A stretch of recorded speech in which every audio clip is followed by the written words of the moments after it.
পতাকার 5 রং। সুকান্ত আচার্য। বলো তো দেখি মোদের পতাকায় কয়টি রং আছে? শিক্ষক এসে শুধালেন হেসে দ্বিতীয় শ্রেণীর কাছে।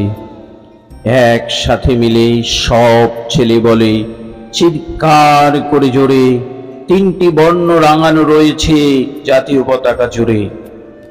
শ্রেণীর পিছনের বেঞ্চের কোণে শিশু ছিল এক বসে। পতাকার মাঝে 5 রং আছে, বলল সে মৃদুভাষে। কথা তার শুনে বাকি শিশুগণে হেসে খাই লুটোপুটি। শিক্ষক রেগে বলেন হেকে, বোঝাও কি করে 5টি?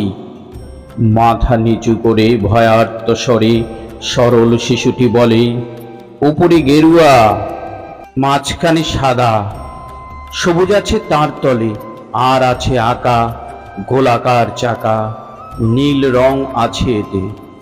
শিক্ষক বলে, এটিকে ধরলে তবুও হচ্ছে 4টে। অবোধ শিশুটি বলল তখন, রং আছে আর এক, লাল লাল ছোপ দাগ দেখা যায় ওই পতাকার মাঝে। বাবাকে যখন আনলে ওরা, কফিনের ঢাকা খুলে জোড়ানো রয়েছে দেহখানা তার পতাকার ফুলে। রক্তের দাগে ছিল লাল ছোপ ওই পতাকার মাঝে। এই নিয়ে মোট হলো 5টি, এবার তো ঠিক আছে? সরল শিশুটির জবাবখানি কাঁপিয়ে দিল বুক। অশ্রু এলো নয়ন ভরে, শুকনো হলো মুখ। আজও যারা দেশের জন্য করছে বলিদান, স্বাধীনতার শহীদ সম তাদের অমর প্রাণ।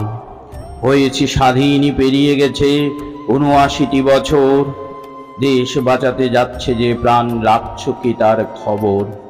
ধন্যবাদ।